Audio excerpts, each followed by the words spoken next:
Salut à tous et bienvenue dans cette nouvelle vidéo d'Arrête-toi Sismi. Aujourd'hui, nous allons explorer un sujet qui peut transformer votre quotidien.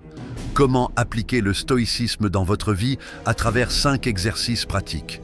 Alors, avant de commencer, prenez une seconde pour vous abonner si ce n'est pas encore fait. Ensemble, nous bâtissons une belle et forte communauté dédiée à la sagesse, à la résilience et à la maîtrise de soi. Et dites-moi en commentaire, d'où regardez-vous cette vidéo? Je suis curieux de savoir où le stoïcisme nous connecte à travers le monde. Plongeons directement dans le sujet. Le stoïcisme, ce n'est pas juste une philosophie ancienne née dans les écoles d'Athènes ou les places publiques de Rome. C'est un véritable art de vivre. Cette philosophie nous enseigne comment maîtriser nos pensées, gérer nos émotions et agir avec sagesse face aux défis de la vie. Mais comment rendre ces principes vivants dans votre quotidien? C'est là que ces exercices pratiques entrent en jeu. Le premier exercice que je vous propose, c'est le contrôle de vos jugements. Dans le stoïcisme, on dit souvent que ce ne sont pas les événements qui nous troublent, mais nos jugements sur ces événements. Imaginez que vous êtes coincé dans un embouteillage. Ce n'est pas le fait d'être dans un bouchon qui vous stresse, mais votre interprétation « je vais être en retard ». Quelle perte de temps! Pour appliquer ce principe, chaque fois que vous ressentez de l'irritation ou de la frustration, prenez une pause. Posez-vous cette question. Est-ce que je contrôle cette situation? Si la réponse est non, lâchez prise et concentrez-vous sur ce que vous pouvez contrôler, comme votre respiration ou vos pensées. Ensuite, il y a l'exercice du négatif prévisible, appelé aussi premeditatio malorum. Prenez un moment le matin pour imaginer les obstacles que vous pourriez rencontrer dans votre journée.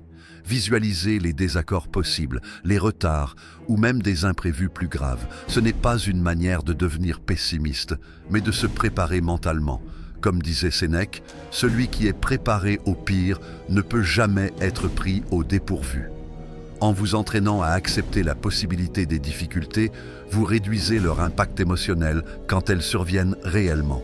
Le troisième exercice est lié à la gratitude et à l'appréciation de l'instant présent. Chaque soir, prenez un moment pour réfléchir aux choses pour lesquelles vous êtes reconnaissant. Cela peut être aussi simple qu'un bon repas, un sourire échangé ou même le toit au-dessus de votre tête. Le stoïcien Marc Aurèle recommandait d'apprécier la beauté du monde, même dans ses détails les plus simples.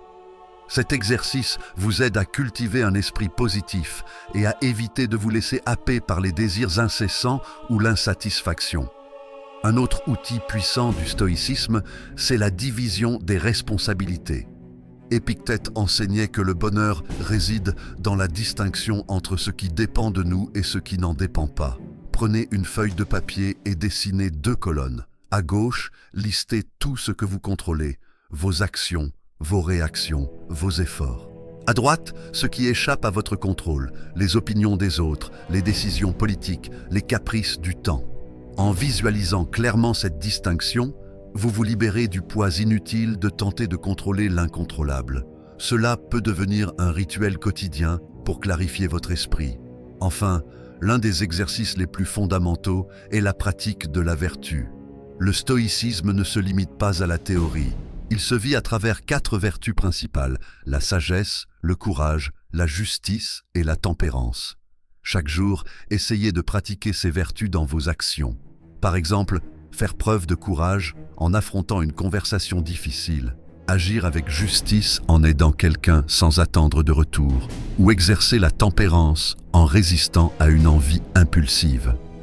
Petit à petit, ces pratiques sculptent votre caractère et renforce votre résilience face à la vie. En intégrant ces exercices dans votre quotidien, vous commencez à vivre comme un stoïcien, en harmonie avec la nature, en paix avec vous-même et capable d'affronter les épreuves avec dignité. Mais souvenez-vous, la clé, c'est la constance. Ces pratiques ne transforment pas votre vie en un jour, mais elles posent les fondations d'une existence plus sereine et plus maîtrisée. Alors, maintenant que vous avez ces outils, dites-moi en commentaire lequel de ces exercices vous parle le plus. Allez-vous essayer la gratitude ce soir ou peut-être le contrôle de vos jugements dans une situation difficile? J'ai hâte de lire vos retours. Et avant de conclure, encore une fois, pensez à vous abonner à ARSSTOICISMI si ce n'est pas déjà fait. Rejoignez-nous dans cette quête de sagesse et de force intérieure. Ensemble, nous créons une communauté inspirante, prête à relever les défis de la vie avec sérénité et courage. Merci d'avoir regardé et n'oubliez pas de partager cette vidéo avec quelqu'un qui pourrait bénéficier de ces enseignements. À très bientôt et que la sagesse des stoïciens guide chacun de vos pas.